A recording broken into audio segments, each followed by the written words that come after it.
Happy Veterans Day, and we have it's Top Cow Tuesday. We're bumping the regular release because I wasn't I scrambled. This came to mind immediately. I like to honor Veterans Day. We all know my father, the great Tony DeLuca. He was a vet. He fought in the blood, in the mud, came back to his country, and yeah, he formed a fuck.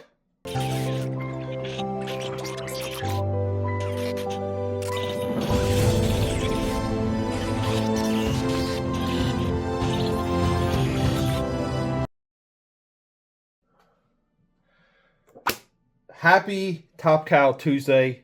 Cheers, my AKAPADers, and happy Veterans Day. I didn't have anything planned. I bumped a release to do this. And we're doing this without reading it. I didn't refresh myself on Inferno Hellbound. I'm not even familiar with what year. 2002, I believe. Yes, January 2002. And why is that? This is why we do it, guys. If you talk to anyone about Top Cow's great ideas, this never comes up. And we can see, like, look at the covers. We have Dale Keown. We have, I think this is a J. Scott. We have Joe Jusko. And all of these covers, right? It's just like military soldiers, veterans, right? With guns, facing demons. So what's the hook? This never comes up as one of the great concepts by Top Cow. I mean, look at the names.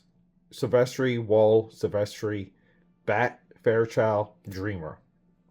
All new series by Marc Silvestri, Carrie, Solomon, and Chuck Kozelman. We have Solomon and Kozelman. No one can tell you what this series was about. And no one can tell you how great of a first issue this is. This might be one of the greatest, like, unfulfilled promises of this era. Marc Silvestri got a little bit into, he later did this with Mark Waid. Fantastic launches, and the series kind of sputters out. Which is fine. Because sometimes, like, some of these first issues that Marc Silvestri is involved in, like with Evo, they're so fantastic. They're so much fun. They're so wild. It's almost like a perfect 30 minutes of a movie. And at that point, you kind of forgive the rest. I think that's fair. But what we have here is the concept of a gateway to hell. Hell opens up. So they send in some military guys. And the only way for them to close it is from within. It's one of the best concepts you can imagine for military fiction. So you have a bunch of veterans fighting demons from hell from within hell. Let's go, right? So I do want to make the note of where Silvestri is, artwork-wise. And we're going to do that. We're going to do a little bit of a quick tour. Because you guys know. To me, Silvestri is the greatest of all the Image founders. He's had the greatest studio of all the Image founders. And the people that came from underneath of him have relatively stayed in comics, unlike what we saw with Wildstorm and Extreme. So much less with Extreme Studios. This is why we do Extreme Mondays, Top Cow Tuesday, and Wildstorm Wednesdays. A lot of people discuss Marc Silvestri and X-Men. They like throwing that around. What they don't discuss is that Silvestri, at one time with Mr. Dan Green, R.I.P., he's no longer with us, these guys were doing 2 books a month. And Silvestri was storming to burning out. So he goes from here, he becomes a seminal, here we go, Dan Green. He becomes a seminal Wolverine artist. But he's also working with Chris Claremont. So the paneling, the storytelling, and the time, it's convoluted. Because we have to take that into effect when we're drawing things for a publisher, an editor, editor-in-chief, and a writer. with a book of a lineage, we're at issue 226, you don't get pages and sequences like this. You just don't. But this is the beginning of the Silvestri style, right? And what he later does in Wolverine, like he draws one of the best Wolverines ever. I always felt like he drew some of the best tech. And he takes the way he draws tech and he applies it to his designs for Witchblade. But I think his tech design gets into the wrinkles here. And this is where we get into like the dirt of how we view the evolution of a comic book artist. The Marc Silvestri wrinkles become traditional wrinkles and they transform into something absolutely beautiful and abstract. So he gets through Wolverine, and we've talked about it here, guys. This is Silvestri in the Image era, computer coloring, full studio. He's got the weight of Scott Williams inking him. Williams would later ditch Silvestri. This is while they all worked at Homage Studios with Jim Lee. And there's a little bit of competition between Silvestri and Jim Lee. But beautiful stuff. Incredible to look at. And from here, like, we got to fast forward a couple years. Because he's going to return to X-Men. Jim Lee never returned to X-Men. A lot of the Image guys never returned to the books that they were known for. There's a reason for that. This is New X-Men. This is the end of the Grant Morrison run. These 4 issues are greater than X-Men Future Past. It's one of the best future stories ever. I think this should have become a template for the X-Men books to march into. Guys, this is the beast here. And this is where Marc Silvestri, from everything he kind of did on his own, this is the full weight of his evolution. And he draws the X-Men better than Jim Lee ever did here. He returns and gives us, with one hell of a writer, but he gives us one hell of a saga. This is movie worthy here, in my opinion. But it's all of the things we love about the X-Men. You know, we love the future tales of the X-Men. We love seeing where the characters end up and where they go. I mean, Rob Liefeld often, when he discusses his entry into New Mutants, he makes a joke. And it's somewhat of a cute observation. But he says, before I came on X-Men, they had Birdman. They had a bird boy. And he backs this up. And people start laughing. And he says, no, there was a Birdman. I come in with Domino, Gideon, Cable, Deadpool, and I knock their socks off. I show them. So that means nothing, my AKA Padders, because when you're Marc Silvestri, you can draw the bird guy. You can draw Bird Boy. And you can make him into the most lethal looking creature.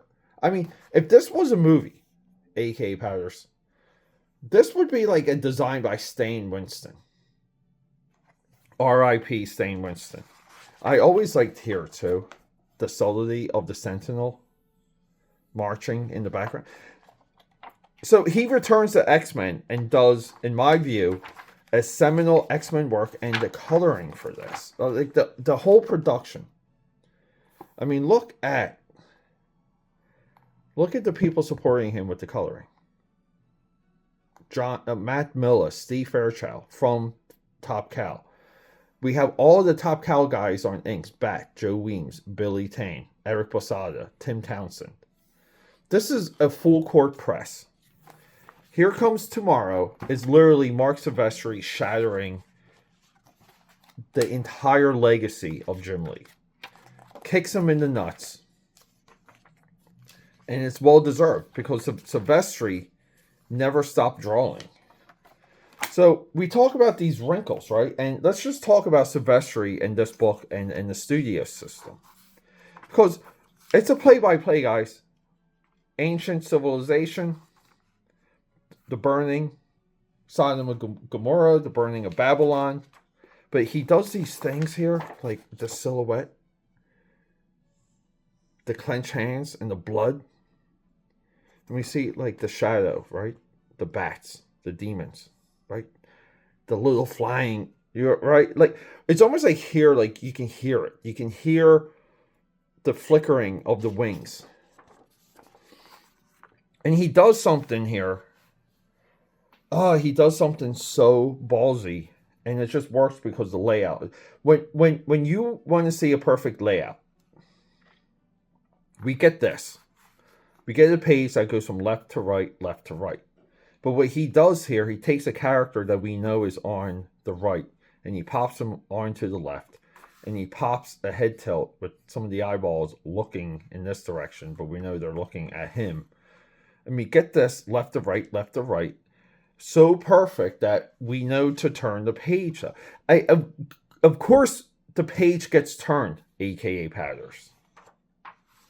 But we turn the page and oh my God, how often do I discuss this? We have a establishing shot. We have another establishing shot. We pull away. We see how far away the lightning, right? Lightning to the sky. Something's happening. I mean, we can read the story without reading the words. But this too, I love it. He does these like ground level silhouettes. And he just layers the silhouettes. So we have like 1, 2, 3, like 4, 5, like 5 solid establishing shots, 1 per page, opening up this book. And then we get this lightning shooting into the sky. The power comes, and then all the demons spill out. And the biggest fault to any of this, from a publishing position, a brand position, is that when Marc Silvestri illustrates the demon horde, we'll call it, spilling out of this gate, it looks a lot like the darkness, and it makes us think of the darkness. And the only reason it does that is because the darkness is so effing popular. Again, Marc Silvestri, by this point, has completely separated himself from the Image founders. So we get MacGuffin, get a little, right? We got to do the thing on the forehead. You got to sacrifice yourself, your soul. You got to seal it from the inside. So he goes on the inside and he seals it. But we get this. So we get this like horror. Like this is a horrific thing. These people keep going in to close the door. They keep going in to close the door. And then it cuts. Guys, it cuts. See? The old doctrine, right? These are like the old directions. The stereo, the VCR directions getting thrown into the pit to burn, to never to be opened again. What a wild, beautiful beginning. Like we get the whole gimmick. But now we know from the cover, right? It's going to get opened again. And we cut to the gavel. And this, look, it's a great cutaway. Again, we can hear the gavel pounding. And then we hit the establishing shot. And this is a tough establishing shot because we have conversations. We have a lot of communication here. But we have our guy. And technically, we would want this to be a full-size spread page. I mean, like a splash page. We don't get it. But I love his hand here, the judge's hand. The way he's holding the gavel. This makes me, right here, the judge's face makes me think of a potential David Finch face. And we end, they call this the anchor ending. So we cut to the modern day, and guess what happens? They dig up the gate, and they open the gate, and then we have all of our darkness creatures spilling out. Guys, look at this establishing shot, and just the demon hordes. Like, what an amazing shot. And his selection of blacks and the way he layers this. Like foreground, background, middle ground, foreground, background, middle ground. And he just repeats it. And the instincts for that are so good. But look at some of these faces. And again, too, we get one scene here. Now, I would say there's purple here. The purple here should be gone. we should establish this in like a different color tone to solidify we're in a different scene. But again, he cuts away. He lets us know we're in a different scene. This time with the pike. 1 establishing shot, 2 establishing shot, like 3 is right. Like he is selling what's happening more than incredible things to draw. But when he draws things, it's incredible. Because look at that bulldozer. So we're not quite to the wrinkles. I'm going to get to the wrinkles. And then we're to London. Another cutaway, another establishing shot. This thing feels so much like a movie. Because it has the visual cueing. Like the cues of it's the building of the scenes. More purple here. Whatever. But we get this like, yeah, the demon's here. This girl. They're making out. What a shitty date night. But we get this. We get this from the guy she's trying to smooch with. Look at these wrinkles. And see how we have the highlight? They're almost like veins. But then it's deep underneath. And it's stacked and it's solid colors. Because I want to show you guys the influence of that. And then we cut to the UN, the Capitol building, Tower of London. People are talking about this now. See, it's a thing. The demons are everywhere. Cutaway. We're in the US. Look at this guy's face. Right? And Marc Silvestri with the girls. Drawing women better than Jim Lee ever has in this. And then we cut to the prison. I mean, guys, every single page turn is a new scene. We cut to the prison, and we get this. All right, we get Mr. Creeper here with the underwear. And I love the ribbing he does for the stitching of the underwear. But we get this, AKAPADers. Let me get my magical blue pen. We get this. Look at these wrinkles.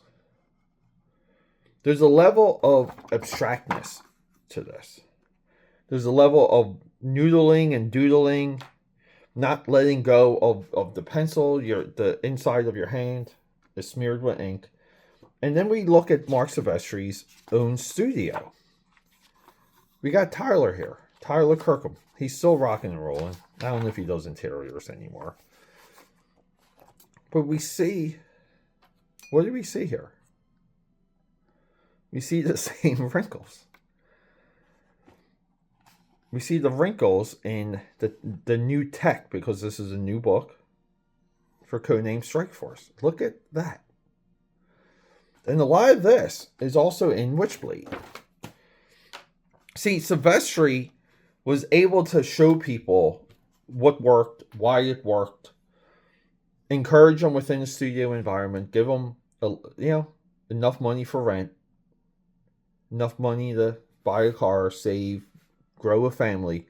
But you would have to learn. And we see that here.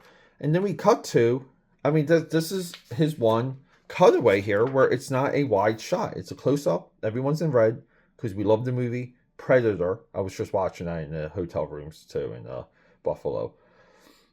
And we cut to this military team. But look at this.